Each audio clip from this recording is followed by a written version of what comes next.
YCP కీలక నాయకులు, వారి సన్నిహితులు, గత ప్రభుత్వంలో పనిచేసిన అధికారులపై వరుసగా కేసులు, అరెస్టుల పర్వం మొదలైంది. ఎన్నికలు ముగియగానే మాచర్ల మాజీ ఎమ్మెల్యే పిన్నెల్లి రామకృష్ణారెడ్డితో మొదలైన అరెస్టుల పర్వం తాజాగా Raj Kasireddy, senior IPS, PSR ఆంజనేయుల దగ్గరకు చేరింది. లిక్కర్ స్కామ్ కేసులో జగన్ కు అత్యంత సన్నిహితుడైన కసిరెడ్డి రాజశేఖర్ రెడ్డి అలియాస్ రాజ్ అరెస్టుతో ఈ అరెస్టుల ఎపిసోడ్ కి సీక్వెల్ కంటిన్యూ అవ్వటం ఖాయంగా కనిపిస్తోంది. ఇప్పటికే లిక్కర్ స్కామ్ పై విజయసాయిరెడ్డి సంచలన వ్యాఖ్యలు చేశారు.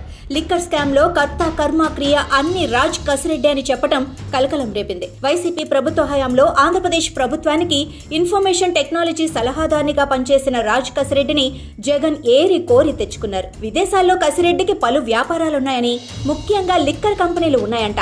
ఆ అనుభవంతో జగన్ కు బాగా దగ్గరయ్యాడని, లిక్కర్ స్కామ్ లో కీలక పాత్ర పోషించాడన్న ఆరోపణలు ఉన్నాయి. విజయసాయిరెడ్డి నోటి వెంట కసిరెడ్డి రాజశేఖర్ రెడ్డి పేరు రావడంతో అతను సడన్ గా ఫోకస్ అయ్యాడు. అన్ని తానై వ్యవహరించారని చెప్పాడు. ఐటీ సలహాదారునిగా ఉంటూనే కసిరెడ్డి ఎంపీ పెద్దిరెడ్డి మిథున్ రెడ్డితో కలిసి లిక్కర్ అక్రమ దందా నడిపించారని అధికారుల విచారణలో తేలింది. ప్రభుత్వం నడిపే మద్యం అవుట్లెట్లకు ఊరు పేరు లేని మద్యం బ్రాండ్ల సరఫరాను రాజ్ కసిరెడ్డి నియంత్రించారని ఆరోపణలు ఉన్నాయి. హైదరాబాద్ జూబ్లీహిల్స్ లోని ఒక ప్రత్యేక కార్యాలయం నుండి ఎంపీ మిథున్ రెడ్డితో కలిసి మొత్తం కిక్ బ్యాక్ నెట్వర్క్ ను నడిపించిన కసిరెడ్డి ఇప్పుడు జైలు పాలయ్యారు.